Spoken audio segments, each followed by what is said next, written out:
অভয়াকাণ্ডের প্রতিবাদে এবার পথে নামলেন দক্ষিণ কলকাতা টালিগঞ্জের এলাকাবাসী। আরজি করে ঘটে যাওয়া নাটকীয় ঘটনার প্রতিবাদ এখন শুধু রাজ্যেই নয়, পৌঁছে গেছে বিদেশেও।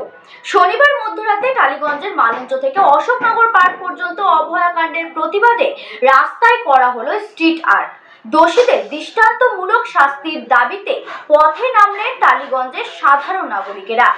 এই স্ট্রিট আর্টের মাধ্যমে তারা জানিয়ে দিলেন ন্যায় বিচারের দাবিতে তারা একত্রিত এবং দোষীদের কঠোর শাস্তির দাবি জানাচ্ছে। অভয়ার ন্যায় বিচার যতদিন না পর্যন্ত হচ্ছে এই আন্দোলন অব্যাহত থাকবে, এমনটাই দাবি টালিগঞ্জের প্রতিবাদী নাগরিকদের।